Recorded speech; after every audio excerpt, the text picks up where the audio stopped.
Hey, come here. Let me tell you something. There's a pretty boy. And he's also a cat. And that's all I needed to pick up this manhwa. My Gently Raised Beast, Volume 1. What is it, you ask? A fully coloured manhwa about a young girl named Blondinia. She is an orphan who tries to sell her mother's ring for money, only to realise the ring is from the royal family, and she's not an orphan at all. Her father is the king. Swept up in the royal family, where they all look down on her for a commoner background, she finds a friend in the divine leopard Ammon, whose forms are a pretty boy and a cute kitty cat. Yeah. I don't have much bad to say about this book. I suppose the only thing that worries me is about the future. This volume itself, absolutely fine. But Ammon's behaviour is quite possessive, which is okay when they're young like this.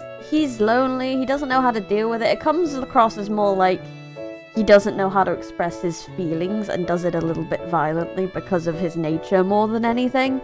It's not great, but it's a bit more forgivable at this age. However, if it carries on after time skip when they're adults, there's a fine line when it comes to yandere men between smexy and creepy.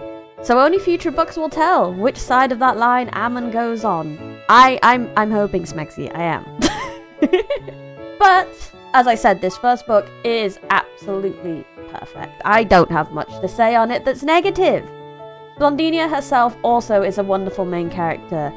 You expect in a plot like this, oh, but the magical cat boy is going to come and protect her and solve all her problems. But no, that's not the case.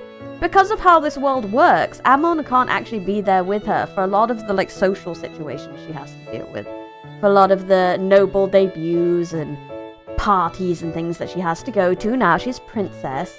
And because of that, she has to stand on her own 2 feet. She has to bat away these nobles who are doing everything they can to pull her down. And she does it in such a badass way.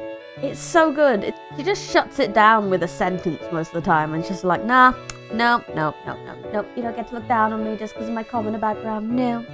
And it's really good. There's maybe a couple situations where Ammon helps her out with that. But what powerful lady doesn't have some help? No one has to do things independently.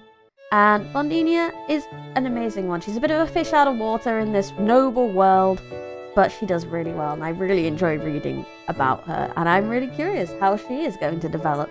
If you're into court drama, villainess-esque stories, then this is along the same vein, and you will probably enjoy it. The art is wonderful, and if you need any more convincing, the reason I know there's a time skip is because at the end of this volume it showed the time skip designs. Here they are.